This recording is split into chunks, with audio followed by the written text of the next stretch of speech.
শুভ সকাল বন্ধুরা, হুম্মা হোম লাইফে নতুন একটা দিনে নতুন একটা ব্লগে তোমাদেরকে স্বাগত জানিয়ে আজকের ব্লগটা আমি শুরু করছি। তো যারা আমার থেকে বয়সে বড় তাদেরকে আমার প্রণাম, যারা আমার বয়সে ছোট তাদেরকে আমার বুক ভরা ভালোবাসা দিয়ে সকাল সকাল ব্লগটা আমি শুরু করলাম। আজ তো রবিবার, মেয়ে টিউশনে চলে গেল। তবে দেখো ছাদে এসেছি, তো ছাদে ছোট ছোট যে তুলসী পোয়া চারাগুলো দিয়েছিলাম সেগুলোই দেখছি ছোট ছোট বার হয়ে গেছে। আর আজ তো রবিবার, ছোট মেয়ে এখন ঘুমাচ্ছে। তারপরে বালিশের কভারগুলো না পরাই হয়নি। তো এখন না, যেহেতু আজ এবছর বলছি, যেহেতু এখন জ্যৈষ্ঠী মাস চলছে, বৈশাখ জ্যৈষ্ঠী মাসে যে টানা গরমটা থাকে, ঝড় বৃষ্টি হয় না। এবছর কিন্তু ওই কদিন গরম লাগছিল, রোদ কিন্তু প্রত্যেক দিন বিকেল হলেই না ঝড় বৃষ্টি শুরু হচ্ছে। তো খুব যে একটা গুমটানি গরমটা সেটা কিন্তু লাগছে না। আর এই তাকের এই জায়গাটা না খুব ধুলা টাইপের দেখাচ্ছে। তো আজকে রান্নারও তেমন কিছু চাপ নেই, কারণ তোমাদের দাদা ভাইয়ের একটা ভাড়া আছে।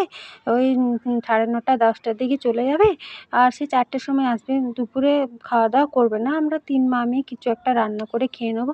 এগুলো কদিন ধরে ভাবছি পরিষ্কার করব, করা হচ্ছে না।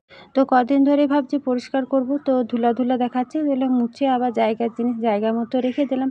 আর সকালবেলা যে কাজগুলো থাকে আর কি, ঘর ঝাড় দেওয়া, ঘর মোছা, চা খাওয়া, বাসন ধোয়া, তো সমস্ত কিছু কাজ করব। আর এখন তো গরমে ছুটি পড়ে গেছে, আমি কাজ করব আর ছোটো মেয়ে আমার পায়ে ঘুরে বেড়াবে পেছন। ওইটা তো ও করবে। ঘুম থেকে উঠে ওকে চাটা দিয়ে দিয়েছি, আর ও চা খাচ্ছে। আর তোমাদের দাদাভাই যেহেতু ভাড়া যাবে, ওই জন্য ও গাড়ির পোছাপুছি, চার্জ আছে না আছে, মানে চার্জ আছে বলছে, এবার গাড়িতে পাম্প আছে চাকাতে, ওই সকলগুলো দেখছি। চা খাওয়া মোটামুটি সবারই হয়ে গেছে। আর বড় মেয়ে সে 9টা 10টার দিকে টিউশনি থেকে আসবে। তো আমি এখন সমস্ত বাসি কাজগুলো সারবো। আর গ্যাসটাও নোংরা হয়েছে, গ্যাসটাও ভাবছি আজকে কিন্তু পরিষ্কার করে আমি ধুয়ে দেবো গ্যাসটা। তো সকালে যে কাজগুলো থাকে, শরীর ভালো লাগুক বা নাই লাগুক, মন ভালো লাগুক বা নাই লাগুক, সকালের এই সমস্ত বাসি কাজ প্রত্যেক দিন করতেই হয় আমাদেরকে। তো ওই জন্য তো আজকে শরীরটা একটু খারাপ লাগছে, মানে তো কাজগুলো তাও করছি। আর গ্যাসে আমি যেহেতু খুব একটা রান্না করি না, তোমরা তো জানো আমি উনুনেই বেশিরভাগ রান্না করি। আর এই কদিন না আমি গ্যাসেই রান্না করছি।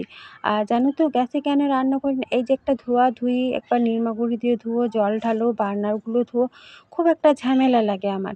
আর উনানে রান্না করতে কেন সুবিধা লাগে? চুলাটা বাইরে করে দিলাম, ঝেড়ে দিলাম, গোবর মাটি দিয়ে দিলাম, হয়ে গেল। আর তোমরা তো জানো আমরা আসানসোল কোলফিল্ড এলাকাতে থাকি, আমাদের এদিকে কয়লা তো অ্যাভেলেবেল। আর একবার উনান ধরিয়ে দিলে সমস্ত কিছু রান্না একটা চুলাতেই হয়ে যায়, বারবার করে জাল দিতেও লাগে না। ওই জন্য আমাদের সুবিধাও পড়ে আর সস্তাজনকও হয়। আর আমি তো ঘরগুলো মুছলাম, আর তোমাদের দাদাভাই যেহেতু ভাড়া যাবে, তো ও ওই জন্য স্নান করে গাড়িতে ধূপ জল দিচ্ছি। তো ও ভাড়া যাবে, ওই জন্য জলখাবার খেয়ে চলো স্নান করে তোমার সাথে কথা বলছি। তো স্নান টান করে তোমাদের দাদাভাইকে জলখাবার দিলাম, চা খেলো, তারপরে ও আপনার নিজের কাজে বেরোলো। আর আমি তারপরে চা খাওয়া বাসনগুলো ধুয়ে একদম স্নান করে নিলাম। আর আজকে এই মশারিটা একটু কেচে নিলাম, তো ওই জন্য মশারিটাও মেলে দিচ্ছি। আর রান্না তেমন কিছু একটা করব না। আর হ্যাঁ, এখন না বর্ষাকালের মতো না প্রত্যেক দিন এই কাল থেকেই একদম মেঘলা। এখন হাওয়া দিচ্ছে, একদমই রোদ দেয়নি, মনে হয় বৃষ্টি হতে পারে।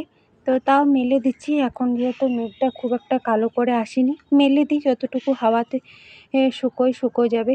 আর তোমরা তো জানো আমি প্রত্যেক দিন 1 বালতি করে কাচা থাকে আমার। তো স্নান করে নিত্য পুজো দিয়ে, আমি যেমন নিত্য পুজো দিই সেরকম দিয়ে দিলাম, তুলসী গাছে জলও দিয়ে দিলাম। এখন গোটা বাড়িতেই ধূপ দেখিয়ে দিয়েছি। আর তোমাদের দাদাভাইও স্নান করে গাড়িতে ধূপ জল দিয়েছে, ঘরেও ধূপ দিয়েছে। তাও আমিও স্নান করে যেমন নিত্য পুজো করা অভ্যাস, সেরকম নিত্য পুজো করে নিলাম, ধূপ দিয়ে দিলাম। তো স্নান করে নিত্য পুজোটা দিলাম। গ্যাসটা ধুয়েছি, ভালোভাবে শুকিয়ে গিয়েছে। তো এখন পান্তা ভাত আছে, খাবো। তো তো ছাতু, চানাচুর, পেঁয়াজ, কাঁচা লঙ্কা, এখানে টেবিল ফ্যানটাও নিয়ে নিয়েছি। আর পান্তা ভাত খেলে না খুব ঘুম পায়, আর পান্তা ভাত খেতে কিন্তু গরমের দিনে বেশ ভালো লাগে। কার কার এরকম পান্তা ভাত খেতে ভালো লাগে অবশ্যই কিন্তু তোমরা একটা কমেন্টে জানাবে। আর বোতলগুলোনে জল খালি ছিল, বোতলগুলোনে জল ভরলাম। বড় মেয়ে সকালে টিউশন পড়তে ব্যাগটা রেখে দিয়ে, মানে একজনা পার্লার শেখাচ্ছে, ওকে মডেল হিসাবে করেছে। তো কালকে চুল কাটা দেখিয়েছিল, আজকে কিন্তু মেহেন্দি লাগানো দেখাচ্ছে। এসে খাইও নি। তো মেহেন্দির ডিজাইনটা দেখো খুবই সুন্দর হয়েছে। এটা যখন তুলে দেবে কেমন লাল হয়েছে না হয়েছে তোমাদের সাথে দেখাবো। এখন ও শেখাচ্ছে, তো মেয়েকে এখনও 2 দিন গেল, ও শিখেনি কিন্তু। আর রান্না বান্না কম থাক বা বেশি থাক, দেখো সংসারে কত টুকিটাকি কাজ থাকে। এই বোতলগুলো মেয়েগুলো তো বোতলগুলো জলগুলো খেয়ে খেয়ে ঢাকনা আরে ফেলে ঝেলে রেখে দেবে। এই কটা বোতলই ভরলাম, যখন যা জল টিস্টা, এখন ফ্রিজে জল রাখছি না। আর দেখো দেখতে দেখতে কিন্তু বৃষ্টি কিন্তু হয়ে গেল এক ফসলা। আমি তেমন কিছু রান্না করিনি, মানে ভাল লাগছিল না, শুয়েছিলাম। তো জামা কাপড়গুলো তুলে এনে সিঁড়িতে এভাবে মেলে দিয়েছি। আর পোস্ত করেছি, আর ঘি আর ভাত। তোমার ঘরে কর্তামশাই এটা ছিলেন না, খেলে আর কি আমাদের মেয়ে লোকের যে আলুসেদ্ধা ভাব থাকে আর কি। আমি একটু শুইয়ে দিয়েছিলাম, বললাম না পান্তা ভাত খেলে ভীষণ ঘুম পায়। তো পান্তা ভাত খেয়ে এক ঘুম দিয়ে দিয়েছি। এখন 2:30টার মতো টাইম হলো, ভাত আর পোস্ত ঝোল আর ঘি। তো এখন শুভ বিকেল বন্ধুরা।